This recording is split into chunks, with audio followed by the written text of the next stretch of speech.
அப்படியே மக்களை கூப்பிட்டோம். இனிமேல் பச்சாக வீட்டில் உட்காந்து வேலை பார்த்தாங்க அப்படின்னு ஐயா பேசினார்ல. அதாவது ஒர்க் ஃப்ரம் ஹோம் மோடில் வேலையை பாருங்க, பெட்ரோலை அதிகமாக யூஸ் பண்ணாதீங்க அப்படின்னு நம்ம மோடி ஐயா சொன்னார்ல. நமக்கெல்லாம் ஒர்க் ஃப்ரம் ஹோம் ஒர்க் பண்ணணும்னு ஆசை தான், ஆனால் வேலை நம்ம வேலை அப்படி கிடையாதுல்ல. என்ன நினைக்கேன்னு கேட்டோம்.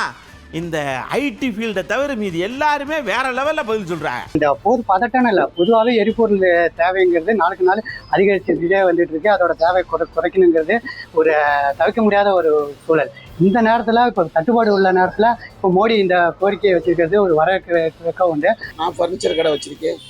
எங்களை மாதிரி ஆளுகள்லாம் மதுரை போயிட்டு வந்து பர்ச்சேஸ் பண்ணிட்டு வந்தால் தான் தொழில் பண்ண முடியும். என்னுடைய வேலை டெய்லரிங்கு. நான் ஒரு ஜவுளி கடை முன்னாடி உட்காந்து வேலை பார்க்குறேன். நான் வீட்டில் இருந்துட்டா வீட்டில் இருந்து எப்படி கஸ்டமர் வந்து என்னை வீடு தேடி வந்து கொடுப்பாங்க. நானே டீ கடை நம்பி தான் நான் என் குடும்பம்லாம் இருக்கு. இப்போ என்னைய வீட்டிலேருந்து வேலை பார்க்க சொன்னாருன்னா நான் வீட்டில் உட்காந்துட்டேன்னா நானே டீ குடிக்க வெளியில் வர முடியாது. விவசாயத்துக்கு கண்டிப்பாக டிராக்டர் வேணும், லாரி வேணும், ஓட்டுறதுக்கு நாங்கள் போகிறதுக்கு 2 வீலர் வேணும். எல்லா வசதியும் இருந்தால் தான். பெட்ரோல் டீசல் எதுவுமே குறைச்சி எங்களால் செய்ய முடியாது. டீசல் பெட்ரோல்லாம் சேமிக்கலாம் தான், இருந்தாலும் தினக்கூலிகள் கஷ்டப்படுவாங்களே, அதெல்லாம் சாத்தியமில்லாத ஒரு விஷயம் தான் அது. அப்போ எங்களுக்கு செலவுக்கு யார் பணம் கொடுப்பா, எங்களுக்கு சாப்பாடு யார் கொடுப்பா? நாங்கள் வெளியில் போய் வேலை பார்த்தா தான் எங்களுக்கு எல்லாமே கிடைக்கும். வாடகை கொடுக்கணும், மற்ற பிரச்சனை எல்லாமே இருக்குது. ஆனால் மினிமம் வேலைக்கு வந்தால் தான் எதாக இருந்தாலும் பண்ண முடியும்.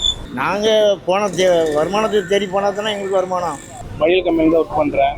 வீட்டில் இருந்துட்டு என்னென்ன வேலை பார்க்க முடியும், வீட்டில் இருந்து ஒரு வேலை பார்க்க முடியாது. நம்ம வியாபாரம் பார்த்துட்டு இருக்கோம். நம்ம ஒரு பொருளை முதல் போட்டு அதுலேருந்து லாபத்தை எடுத்து அப்படி தான் வியாபாரம் பார்க்குறாங்க. முக்கால்வாசி பேர் அப்படி தான் வியாபாரம் பார்த்துட்டு இருக்காங்க. ஐடியில் வேலை பார்க்குறவங்க ஒரு ஆள் தான் வீட்டிலேருந்து வேலை பார்க்க முடியும். மற்றபடி அன்றாட உள்ள தினக்கூலி, ஒரு கொத்தனார், ஒரு உப்பளத்துக்கு வேலை போகிறவங்க, ஒரு காரியமாக எல்லா தொழில் அப்படிங்கிற 60% பேர் தினக்கூலி தான் இருக்காங்க.